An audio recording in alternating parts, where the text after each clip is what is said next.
ry avana malalo amin'ny tompo hitombo aminareo marakarivany ny fahasoavana sy ny fiadanana. Amen. Vavaka sika velom-piderana anao zay raha eo noho ny amin'ity andro zoma raika amby roapolo novambra 2024 ity zay anoloranao anay ny mofinaina sahaza ao anay amin'ity andro an'ity. Dia manantena anao indrindra zay fa ianao no moko ny soa aminay dia teninao zay ainao an'izay mahazo azy tondra fahasalamana ao amin'ny nofo rehetra. Amin'ny anaranao Jesosy teny tonga nofo naovanay izany vavaka izany. Amen. Ny bokin'ny asan'ny apôstôly toko 7:10 andininy 2:20 ka hatramin'ny 5:20 no anjara mofinaina amintsika amin'ity andro zoma raika amby 20 novambra 2024 ity. Asan'ny apôstôly toko 7:10 andininy 2:20 ka hatramin'ny 5:20 amin'ny anaran'i Jesosy. Paoly nitsangana dia nanofa tanana araka nanao hoe ry lehilahy Israely sy anareo zay matahotra an'Andriamanitra, mienoa Andriamanitra zao olona Israely zao efa nifidy ny razantsika ka nanandratra ny olona ny vahiny tany amin'ny tany Egypta izy ary samby avo nitondrany azy nivoaka avy tany ary izy nandefitra tamin'ny nataony tananefitra tokony 70 taona ary efa nandrava firenena 7 tany amin'ny tany Kanana izy dia nampandovainy ny tany reny izy. Tokony ho 50 taona ary efa afaka izany dia nomeny mpitsara izy hatramin'ny Samuel mpaminany ary efa afaka nay izany dia nangataka mpanjaka izy ka dia nomena Andriamanitra azy 70 taona Saoly zanak'Kisy lehilahy avy tamin'ny firenen'i Benjamina ary efa nanaiso tamin'ny Saoly izy dia nanandratra an'i Davida ho mpanjakany sady nanambara azy hoe zao nahitany Davida zanak'i Jese lehilahy araka ny foko zay anao ny sikapoky rehetra.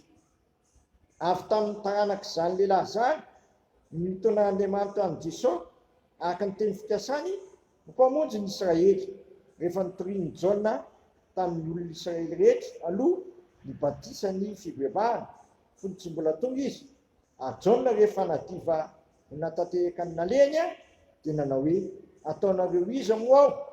Tsy izy aho fa indro misy anakay avy roiko ka izaho tsy mendrika hamany kapa eo tongony akory. Masonao manamasinanay amin'ny fahamarinana ny teninao ny fahamarinana. Amen.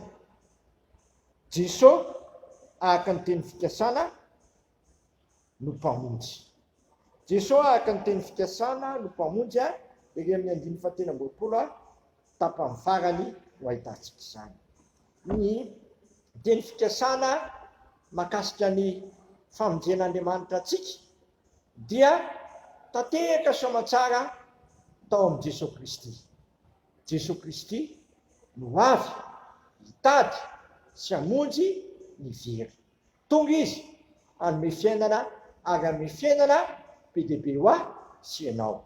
Mila fiomanana ny fandraisana an'i Jesosy, ny fibebahana no fiomanana tsara indrindra andraisana an'i Jesosy. Ny tsara moa dia hoe fibebahana, fandiniteny ary fanapahan-kevitra hiala amin'ny ratsy fanao.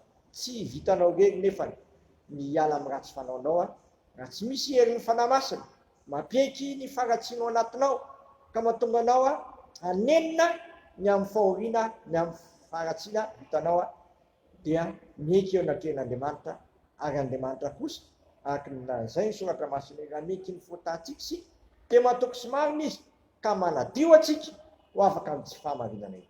Mila fiomanana ny fandraisana an'i Jesosy mpamonjy. Ny fiomanana mila atao sy ataonao dia ny fibebahana. Ko manatona ny tompo dia mbola tsy tonga izy fa ho avy izy ka zay mino azy tokoa sy matoka azy ary manolo tena ho azy dia hoentiny ao amin'ny fanjakana maharitra manakizay zay tsy natao tanana fa maharitra manakizay zay lovany olo-masina. Dia izany anie no fanantenako sy ny fanantenanao amara-piavin'ny Kristy eny amin'ny lanitra dia mazotoa mandiny tena sy miala amin'ny ratsy fanao satria tsisy rak'Andriamanitra ny hafatesako sy ny hafatesanao sy anana fanyananantsika ny fiainana satria tombo Jesosy ho famonjena sy famonjenanao ary famonjena izao tontolo izao. Amen. Misaotranao zay raha io fa nahavilanao nandrinay ny teninao zay manambara aminay fa ny teny fikasana mahakasika ny famonjena dia tanteraka soamantsara tao amin'ilay zanako lahatokana ary mbola ho afaka koa ny fisehoan'izany amin'ny voninahitra amin'ny fiverenan'ny Kristy amin'ny lanitra. Mila fimanana zany, ny fimanana tsara tao amin'izany dia ny fanandiny tena sy jekekeloka andrina ny fahavononana dia amin'ny ratsy fanao. Ataovy makany amin'izany manakariva tompo ny fiainanay ambara-piavinao eny amin'ny lanitra akanamiza moa zay fa ianao no manana teny fiaina manakizay dia sitraka ny ary vavaka hoe anay zay ny an-danitra masina ny anaranao ny tonga ny fanjakanao ataony sikaponao ity atany tahaka ny an-danitra menaniny anina sahazo anay amin'ny mamelany lepikay tahaka na melanay zay midika taminay aiza mitondra anay amin'ny fakapana fa manafanay amin'ny ratsy anao fanjakana sy lery ary voninahitra manakizay. Amen. Tanterahan'ny tompo amintsika anie zao tontolo amin'izao ary fiadanana Andriamanitra zay mihoatra no fahalalana rehetra hiaro ny finareo sy ny hevitrareo ao amin'ny Kristy Jesosy. Matoky zay niantso anareo sady izy ihany nanefa izany. Amen. Voninahitra anie ho an'Andriamanitra reny ihany amin'ny anaran'ny Ray, Zanaka, Fanahy Masina. Amen.